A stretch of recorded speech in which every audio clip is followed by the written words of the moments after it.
People think the narcissist comes back because they miss you, because they've changed, because they finally realized your worth. But survivors eventually learn the truth. The Hoover has nothing to do with love and everything to do with access. The Hoover is the narcissist's attempt to pull you back into the very pain God is trying to deliver you from. And it comes in many forms. A text out of nowhere. A late night "I was thinking about you." A Bible verse sent at the perfect moment. A sudden apology. A long message that sounds poetic, spiritual, sincere. A crisis they need your help with. A memory they know will soften your heart.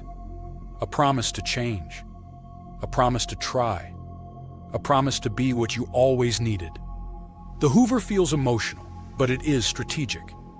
It is psychological, spiritual, and behavioral manipulation, all wrapped into one. Because the narcissist didn't lose you, they lost control of you. And control is their lifeline. Jung wrote that the shadow will do anything to avoid losing its source of energy. Narcissists are exactly the same. In the beginning, you fed their ego. You regulated their emotions. You absorbed their pain. You explained their behavior. You forgave the unforgivable. You believed the unbelievable. You became their emotional battery, their spiritual reservoir, their psychological shelter. But the moment you pull away, the moment your spirit rises, the moment God starts healing you, the narcissist feels it. They don't feel your absence. They feel the absence of access. And that's when the Hoover begins. There are 3 common Hoovers. The soft Hoover, sweet words. Nostalgia, tender messages. "Hey, stranger, I miss us. I've been praying. I'm sorry. I really mean it this time. This isn't love. It's bait." The desperate Hoover crying, begging, apologies that sound holy, grand gestures, promises drenched in emotion. This isn't conviction. It's panic. The shadow Hoover indirect attempts, liking your posts, driving past your house, mutual friends suddenly messaging, showing up where you are, posting things designed to trigger you.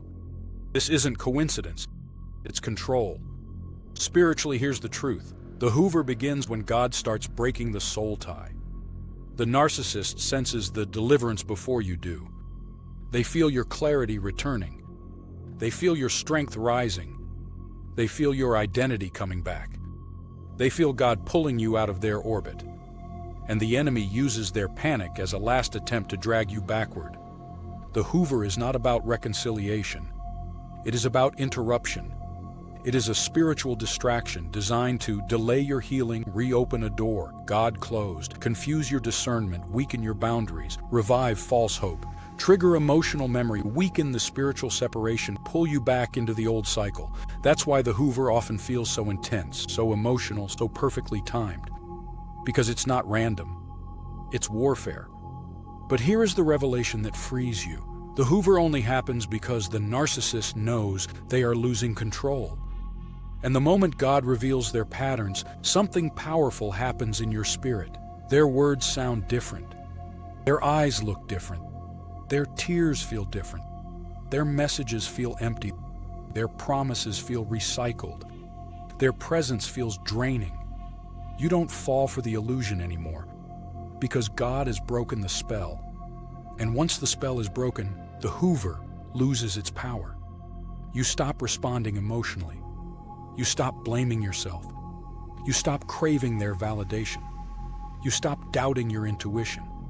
You stop believing you owe them anything. You start seeing not the narcissist's performance, but God's protection. The Hoover is not an invitation. It's a test.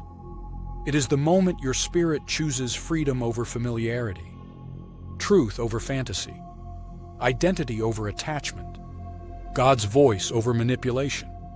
And when you do, the narcissist loses spiritual access to you forever.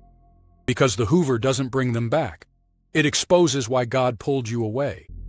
And once God removes someone's power over your spirit, there is nothing they can do to reclaim it.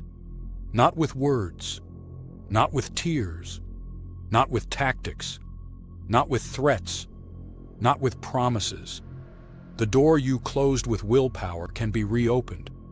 The door God closed cannot. Thank you for watching, and please share with someone who may need to see this.